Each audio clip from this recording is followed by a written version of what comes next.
Good afternoon. So your tropicals have made it to winter. They are pushing out new flesh. So now it's flowering. So what can you do to ensure that the flowers eventually become or set fruit? So this is what I call the mango alley. I wanted to show you some of the things that some of the techniques that I'm using to actually try to attract pollinators.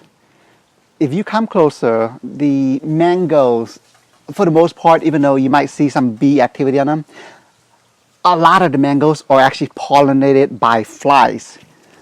Hence the fly trap here. I've got a lot of flies here attracted to the smell that I've got, and my hope is that they will eventually just pollinate the mango flowers for me. But if you look at it, I mean, almost all of the mangoes that I have here are flowering in some form. Queso mango. Yeah, if you look at the top, don't know if you can see it from top, but that is loaded with flowers. Lancetilla.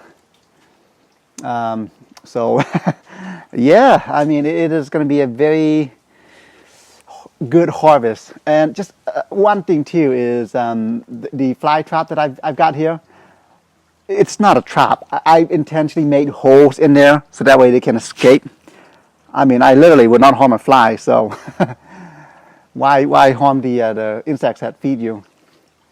So yeah, Van Dyke mango. I mean, check it out. I mean, this guy is yeah, that's a good sized brack. Even the Alfonso is flowering. I'm noticing. I mean, check out the foliage. It is just very leathery, very nice looking. So Alfonso mango here is also flowering. Here's a brack. So Alfonso is actually one of the, I know taste is subjective, but Alfonso is actually one of the quote, quote, better mangoes from a taste perspective anyway. Yeah, moving on down here. Ice cream mango. This is the vanilla variety. There's a joke in there if you notice it. Yes, not every mango is going to flower. They do flower at a later stage, but I am expecting almost all my mangoes to flower. Flora Gone, of course, not setting flower yet. Same with lemon zest, not setting flower yet. What is setting flower though is actually, let me see if I can get a closer action of what's happening. See that right there? This is what I wanted. See if I can focus. That right there. That is what's setting fruit, or helping you mango set fruit anyway. All those little flies that you and I, swat. But anyhow, moving back. Tommy Atkins mango. One nice thing about Tommy Atkins, very productive. I mean, this guy gives you fruit consistently year after year. Of course, another fly trap here. It does smell a bit, but it's only for a week or so. Of course, Nam Dog Mice. Another Nam Dog Mice here, which is already fruiting. Pretty cool, nice looking. And Pure Savoy, flower of course. And I'm going to see if I can try to get back there. But here is a Pickering mango. It too is flowering. Pickerings, just like the ice cream mango, these are pretty small. Well, and also just like the Nam Dok Mice, they are relatively compact in size, so they don't grow as big.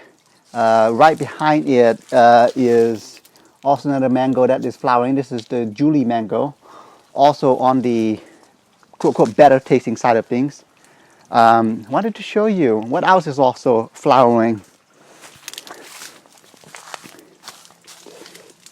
Green diamond wax jambu. So check it out. If you focus on this particular branch, actually let me see if I can get closer a bit. if you focus on this particular branch, see that little guy right there? That's a formation of a little baby flower.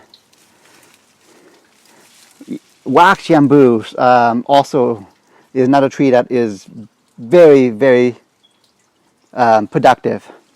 So this guy should be loaded with fruit soon. And I wanted to show you one other tree that is also flowering. And specific to this particular tree, I've got a technique here which I don't know if it's going to work or not, but this is a lychee. I've got it in this greenhouse.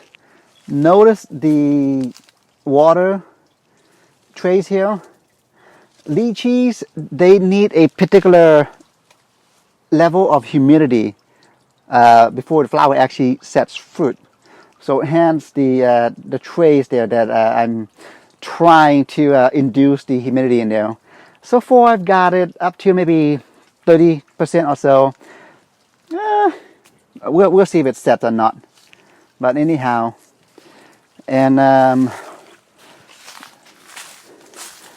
one tree that is highly, highly underrated, which I wish more people would plant, and that's going to be the subel. I mean, if you enjoy the anonas, the cherimoyas, sourshops, sugar apples, you're going to love the subel sapote. This is a white sapote variety.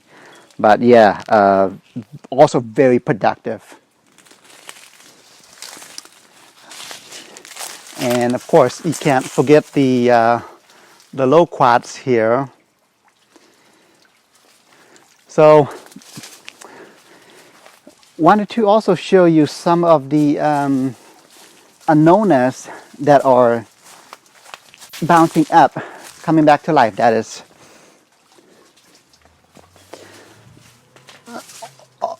Almost all of the, actually about 90% of all the anonas that I have here are grafted. So the first thing it's going to want to do is, after it wakes up, is it's going to want to set fruit or flower anyhow. Yeah. So these are waking up and they are flowering.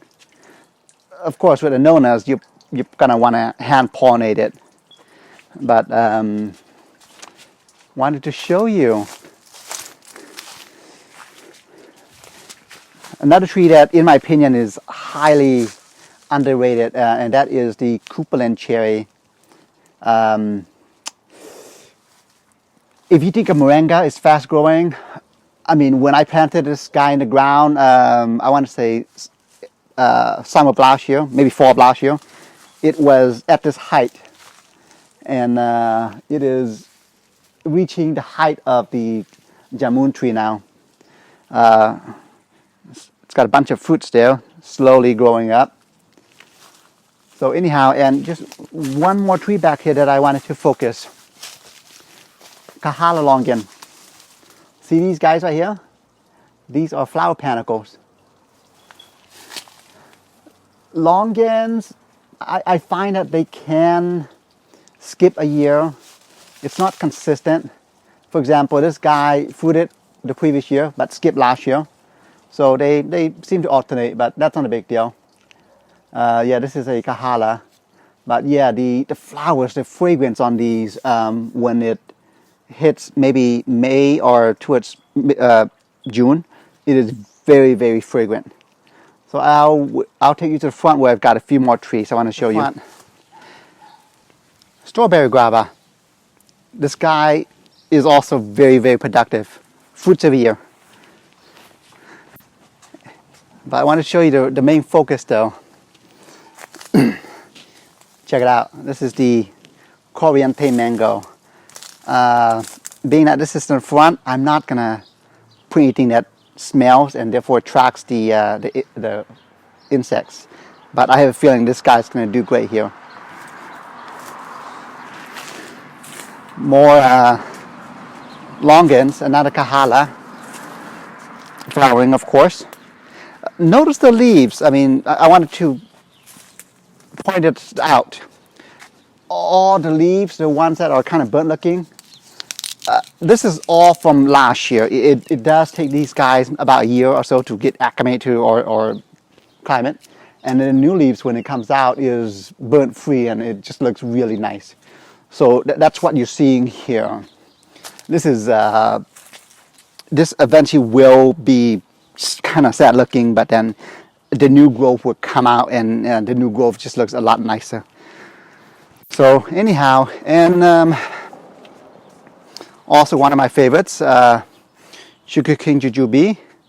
I'm not sure if you could tell here, but if you look at this branch here, it is fully loaded. This guy is also very productive. Last tree that I wanted to show you that is also flowering, well, actually second to the last, but Thai Guava. If you come closer, I want to say, oh, right here actually. See these little guys? Those are the formations of flowers. Thai guavas, very impressive in the size of the fruits. The size of the fruits are generally about the size of a softball. So, which means we're going to have to thin out the flowers. Lastly,